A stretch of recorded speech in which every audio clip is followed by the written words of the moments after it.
Avez-vous déjà eu l'impression de parler dans le vide, que vos prières se heurtent à un mur et retombent sans la moindre réponse? Le véritable problème n'est pas votre foi, mais ce que vous faites juste après avoir dit « Amen ». Combien de fois avez-vous cru tout remettre entre les mains de Dieu tout en continuant au fond de vous à porter le fardeau de votre demande? Combien de fois êtes-vous sorti d'une prière plein d'espoir pour être assailli quelques minutes plus tard par le doute, la peur et les mêmes angoisses que vous aviez tenté de déposer? C'est dans cet intervalle, dans ce silence entre votre prière et la vie que vous reprenez, que tout se joue. C'est là que l'invisible décide de se manifester ou de rester un simple vœu emporté par le vent. Imaginez un instant, et si le problème n'avait jamais été votre foi, ni même la manière dont vous priez, mais plutôt l'énergie que vous entretenez après la prière? Et si le secret ne résidait pas dans la répétition des mots, mais dans l'art d'aligner votre conscience sur ce que vous avez déjà demandé? Vous ne l'avez peut-être jamais réalisé, mais chaque fois que vous priez puis que vous vous relevez en ressassant mentalement vos soucis, c'est comme si vous plantiez une graine et que, l'instant d'après, vous creusiez la terre pour vérifier si elle a déjà germé. Le résultat? La graine ne prend jamais racine, elle n'éclot jamais. Et vous levez les yeux au ciel en demandant « Pourquoi Dieu ne m'a-t-il pas répondu ?» Mais la vérité, c'est qu'il a déjà répondu, à l'instant même où vous avez demandé. Le problème, c'est que vous annulez vous-même la récolte avec votre anxiété. Emmett Fox, l'un des plus grands maîtres dans l'art d'unir la spiritualité et la science de l'esprit, a clairement expliqué que la véritable prière n'est pas une simple supplication, mais un changement d'état intérieur. La prière, selon lui, c'est comme régler la fréquence d'une radio. Si vous voulez entendre la bonne musique, vous devez être sur la bonne station. Inutile de demander la prospérité si votre esprit continue de vibrer sur la fréquence du manque. Inutile de demander la santé si votre cœur continue d'alimenter la maladie avec des pensées de peur. Inutile de demander l'amour si vous ne vous croyez pas digne de le recevoir. Voyez-vous la puissance de cette idée? C'est là que la plupart des gens se bloquent. La prière a été faite, mais la conscience n'a pas été transformée. Et c'est ici que la révélation commence. Vos prières n'échouent pas parce que Dieu n'écoute pas, mais parce que vous continuez à vivre comme si vous n'aviez pas été entendu. Vous dites « Amen », mais vous continuez de vibrer sur la même fréquence qu'auparavant. Et c'est précisément dans cet espace que la vie se révèle être un miroir. Elle ne répond pas aux mots qui sortent de votre bouche, mais aux sentiments que vous portez dans votre cœur après avoir fermé les yeux. Voilà pourquoi tant de gens sont frustrés et abandonnent. Non pas parce qu'ils ont mal prié, mais parce qu'ils n'ont pas appris à demeurer dans l'état de foi après la prière. Maintenant, respirez profondément et réfléchissez avec moi. Et si la clé pour transformer votre vie n'était pas de demander plus, mais d'apprendre à recevoir véritablement? Et s'il existait un moyen d'aligner vos prières sur la loi de l'attraction, non pas comme une théorie lointaine, mais comme une pratique quotidienne capable de matérialiser ce qui semblait impossible? C'est ce que vous allez découvrir. Chaque partie de cette vidéo apportera une nouvelle couche de compréhension jusqu'à ce que nous arrivions à la dernière révélation, la plus puissante de toutes, celle qui pourrait bien bouleverser votre vision du monde et en même temps vous libérer de ce sentiment de prier en vain. Mais avant de continuer, j'ai une simple demande. Si ce sujet a déjà touché votre cœur d'une manière ou d'une autre, laissez un j'aime et abonnez-vous à la chaîne. Ce n'est pas seulement un geste de soutien, mais aussi une façon de dire à l'univers que vous êtes prêt à recevoir plus de connaissances, plus de clarté et plus de transformation. Votre interaction est une semence, et elle vous revient multipliée. Et puisque nous parlons de changements réels et de prières qui manifestent, je souhaite vous adresser une invitation spéciale. Il existe un chemin, une pratique qui va bien au-delà des mots et qui peut transformer la façon dont vous vous connectez à ce que vous désirez. Dans le premier commentaire épinglé, vous trouverez un lien qui peut élargir votre conscience et accélérer votre processus de manifestation. Cliquez lorsque votre cœur vous y invite, car c'est peut-être exactement ce qu'il vous manquait pour expérimenter le pouvoir réel de ce que vous êtes sur le point d'apprendre ici. Maintenant, préparez-vous, car ce que vous allez entendre pourrait ébranler vos certitudes, mais pourrait aussi ouvrir la porte à ce que vous demandez depuis si longtemps. Vous allez comprendre pourquoi tant de gens prient pendant des années sans voir de réponse, et pourquoi d'autres, en silence, semblent toucher le ciel et voir des miracles se matérialiser sous leurs yeux. Et, à la fin, la révélation la plus puissante de toutes vous fera voir la prière d'une manière entièrement nouvelle. Avez-vous remarqué comment la plupart des gens prient pour le changement, mais continuent de vivre comme si rien ne s'était passé? C'est cette contradiction qui bloque le flux divin. La vraie prière est comme allumer une flamme. Si vous ne la protégez pas des vents du doute, elle s'éteint. C'est pourquoi tant de personnes sont frustrées, croyant que Dieu ne les entend pas, alors qu'en réalité, c'est leur propre attitude après la prière qui éteint la réponse. Quand vous fermez les yeux et demandez, un mouvement invisible s'opère déjà. L'énergie de l'univers répond instantanément à votre commande. C'est comme décocher une flèche. Au moment où vous lâchez la corde, la direction est déjà fixée. Mais si, juste après, vous commencez à douter, c'est comme si vous couriez après la flèche pour dévier sa trajectoire. La cible était là, elle attendait, mais c'est vous-même qui changez le cap. Et c'est dans ce détail que tant de gens s'égarent. M. Fox disait que la prière scientifique est un changement de conscience, pas seulement une répétition de mots. Cela signifie que chaque fois que vous priez, vous devez ressentir comme si c'était déjà une réalité. Vous devez avancer à partir de cet instant comme si vous aviez déjà reçu, car l'univers ne comprend pas les demandes, il comprend les états vibratoires. Si vous vibrez le manque, vous recevez plus de manque. Si vous vibrez la plénitude, vous attirez la plénitude. Cela semble simple, mais ce n'est pas facile, car nous avons été conditionnés à croire davantage ce que nous voyons avec nos yeux que ce que nous ressentons avec notre âme. Et c'est là qu'intervient l'un des plus grands pièges. Vous priez pour la prospérité, mais vous continuez de regarder votre relevé bancaire avec angoisse. Vous priez pour la guérison, mais vous continuez de vous répéter que la douleur est insupportable. Vous priez pour l'amour, mais vous continuez de vous voir comme indigne d'être aimé. C'est comme essayer de semer sur un sol rocailleux. La graine ne trouve pas d'espace pour fleurir. La prière n'échoue pas, c'est le maintien de votre conscience après l'Amen qui échoue. Pensez-y. Chaque prière est un acte de création. Il n'y a aucune différence entre parler à Dieu et planter une idée dans le sol fertile de l'esprit. Si vous plantez une graine et l'arrosez tous les jours, elle germe. Mais si vous la plantez et que vous creusez ensuite pour voir si elle a poussé, vous la tuez avant même qu'elle ne naisse. C'est exactement ce qui se passe lorsque vous priez et que, quelques minutes plus tard, vous laissez le doute ronger ce qui avait déjà été libéré dans le champ invisible. Vous êtes-vous déjà demandé pourquoi Jésus disait toujours « Si tu crois, tu as déjà reçu » Il n'a jamais dit « Si tu demandes beaucoup » ou « Si tu répètes la même prière plusieurs fois ». Le verbe est au passé comme si l'acte était déjà accompli. Parce que la foi n'est pas un exercice de mendicité, c'est un état de conscience. Quand vous assumez que vous avez déjà reçu, même si vos yeux ne le voient pas encore, vous entrez dans le flux de la manifestation. Et c'est dans cet état que l'impossible se plie devant vous. Maintenant, permettez-moi de vous interpeller. Que faites-vous juste après votre prière? Fermez-vous les yeux avec confiance ou les ouvrez-vous avec crainte? C'est précisément là que réside le secret. L'univers ne répond pas à l'instant où vous parlez, mais à l'état dans lequel vous demeurez. Si vous demeurez dans l'anxiété, la réponse ne trouve pas sa place. Si vous demeurez dans la confiance, elle se manifeste. Et c'est là qu'intervient une pratique puissante. Après avoir prié, au lieu de retomber dans les mêmes préoccupations, entrez dans un état de gratitude anticipé. Agissez comme si vous aviez déjà reçu.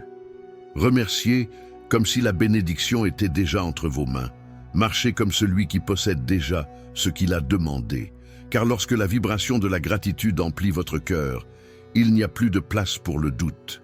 Et là où il n'y a pas de doute, l'invisible devient inévitablement visible.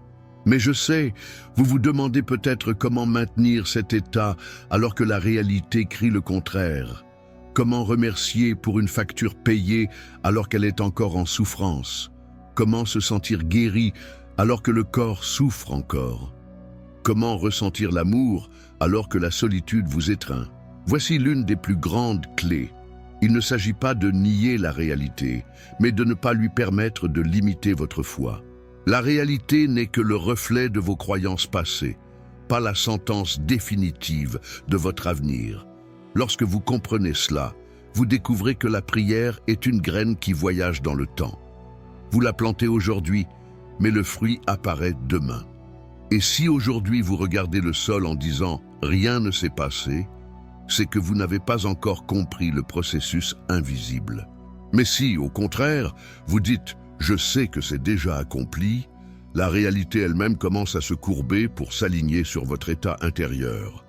C'est pourquoi tant de gens, en découvrant la loi de l'attraction, sont émerveillés. Non pas parce que c'est une nouveauté par rapport à ce que Jésus disait déjà, mais parce qu'ils comprennent enfin que prier, c'est plus que parler, c'est ressentir, c'est maintenir la vision même face au vide apparent. C'est garder les yeux fixés sur ce qui est déjà, même quand les sens disent que ce n'est pas. Maintenant, imaginez que chacune de vos prières soit un ordre donné à l'univers, non pas par arrogance, mais par certitude. Imaginez prier pour la prospérité et, au lieu de vous plaindre ensuite, commencez à agir avec la confiance de celui qui possède déjà. Imaginez prier pour la guérison et, au lieu de ressasser la douleur, commencez à bouger avec l'attente de celui qui a déjà été restauré. Imaginez prier pour l'amour et, au lieu de vibrer la solitude, commencez à vous comporter comme quelqu'un digne de recevoir cet amour. Vous voyez comme cela change tout? C'est à ce moment que votre prière cesse d'être une demande vide pour devenir un décret créateur. Et lorsque vous comprenez cela, vous commencez à réaliser qu'il n'y a pas de prière sans réponse. Il n'y a que des prières bloquées par des états intérieurs désalignés. Et ici, je veux que vous vous arrêtiez un instant pour réfléchir. Combien de fois avez-vous annulé votre propre prière sans vous en rendre compte? Combien de fois avez-vous demandé la prospérité pour ensuite vous répéter « Je ne sortirai jamais de cette situation ». Combien de fois avez-vous demandé la santé tout en continuant à nourrir des images de souffrance? Combien de fois avez-vous demandé la paix pour ensuite plonger dans des disputes et des pensées de guerre intérieure?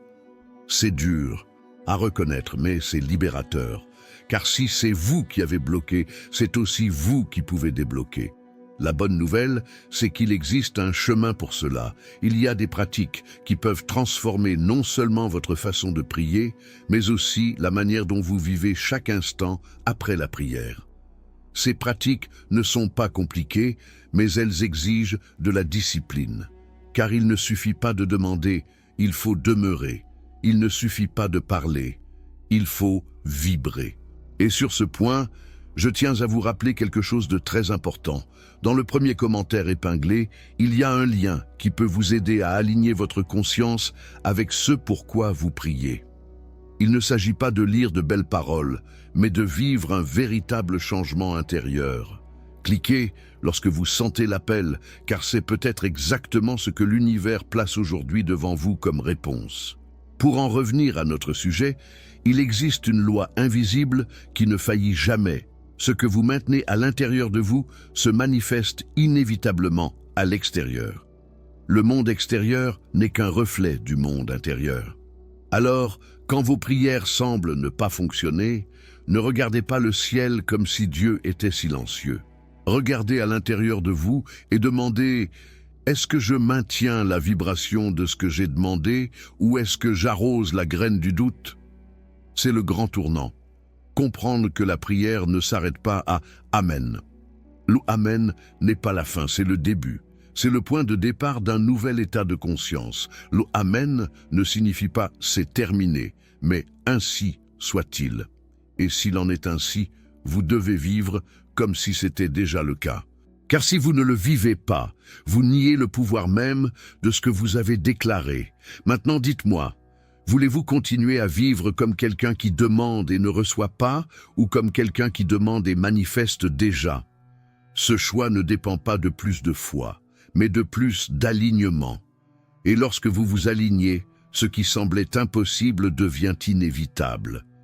Nous arrivons au moment où tout se connecte. Vous m'avez suivi à travers des réflexions profondes. Vous avez compris pourquoi la prière semble si souvent inefficace. Et vous avez réalisé que le problème ne vient ni de Dieu, ni de votre foi, mais de l'énergie que vous maintenez juste après le Amen. C'est la révélation qui transforme, car il ne sert à rien de demander avec les lèvres si le cœur reste dans le doute. Il ne sert à rien de crier au miracle si l'esprit s'obstine à vibrer le manque, la peur ou le désespoir. Ce qui détermine la réponse, ce n'est pas le nombre de vos prières, mais la qualité de la conscience que vous entretenez. Et voici la dernière et la plus puissante des révélations. Vous n'avez pas besoin de prier pour convaincre Dieu de vous bénir. Dieu vous a déjà béni depuis le commencement. Il a déjà placé en vous l'étincelle créatrice. Il vous a déjà donné accès à un pouvoir illimité. La prière n'est pas faite pour émouvoir Dieu, elle est faite pour vous émouvoir vous. Elle ne vise pas à faire plier le ciel, mais à aligner votre esprit sur le ciel qui existe déjà en vous. Quand vous comprenez cela, vous réalisez que prier, c'est se souvenir de votre véritable identité. C'est s'éveiller à la vérité que vous êtes déjà héritier de toutes choses. Imaginez le poids qui s'enlève de vos épaules quand vous comprenez que vous n'êtes pas en train d'implorer quelque chose de lointain, mais simplement de faire de la place en vous pour que ce qui est déjà à vous se manifeste. C'est comme ouvrir les fenêtres d'une maison sombre.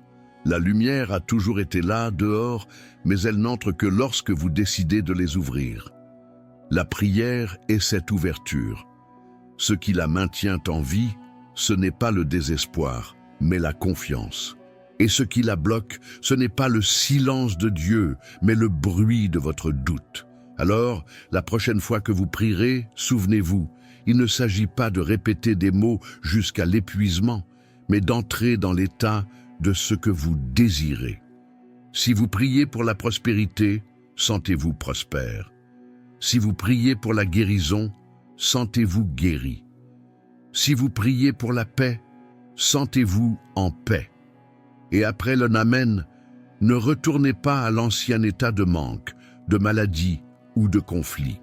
Marchez comme celui qui a déjà reçu, parlez comme celui qui vit déjà ce qu'il a demandé, respirez comme celui qui porte déjà la réponse dans son cœur. C'est cela, la véritable foi, vivre avant de voir. Vous n'êtes pas seul dans ce voyage. À chaque instant, la vie vous répond, vous montrant dans des miroirs extérieurs ce que vous entretenez à l'intérieur. Si le reflet ne vous plaît pas, changez votre état intérieur. La prière est l'outil, mais la persévérance est le secret. Car il n'y a rien de plus puissant qu'un esprit aligné avec le cœur, tous deux convaincus que l'impossible est déjà réel. Et peut-être vous demandez-vous, mais si je retombe dans le doute, et si je me perds dans la peur? Alors, souvenez-vous, le doute peut frapper à votre porte, mais vous n'êtes pas obligé de le laisser entrer. Chaque fois que vous sentez votre foi vaciller, retournez à la gratitude. Remerciez par anticipation, même sans voir. Car la gratitude est le pont le plus rapide entre l'invisible et le visible. À partir d'aujourd'hui, chacune de vos prières peut être un décret créateur. Vous tenez entre vos mains la clé que beaucoup passent leur vie à chercher sans la trouver. La prière n'échoue pas. C'est l'état de celui qui prie et qui continue ensuite de vibrer à l'opposé de ce qu'il a demandé qui échoue. Maintenant, vous savez. Et quand la connaissance devient conscience, plus rien ne peut vous arrêter. Ce que je souhaite profondément, c'est que vous ne vous contentiez pas d'écouter ces mots, mais que vous les mettiez en pratique. Car la différence entre entendre et vivre réside dans l'action. Et l'action, dans ce cas, est intérieure. C'est décider de maintenir son cœur sur la fréquence de ce qui est déjà accompli. Faites cela et vous verrez des portes s'ouvrir là où il n'y avait que des murs, vous verrez des chemins apparaître là où il n'y avait que le désert, vous verrez des réponses se manifester là où il n'y avait que le silence. Et avant de conclure, je veux vous lancer une invitation. Dans le premier commentaire épinglé, il y a un lien préparé spécialement pour vous qui souhaitez porter cette compréhension à un autre niveau. Il ne s'agit pas de théorie, mais de pratiques vivantes, d'une expérience qui peut accélérer votre manifestation et vous montrer comment appliquer tout cela de manière claire et puissante dans votre quotidien. Cliquez lorsque vous sentez l'appel, car cela pourrait être la réponse que vous avez vous-même demandée en prière. Si cette vidéo a touché votre cœur, je vous demande de laisser un j'aime et de vous abonner à la chaîne. Ce simple geste renforce encore plus cette communauté de chercheurs et permet à plus de gens de découvrir les mêmes vérités qui vous sont parvenues aujourd'hui.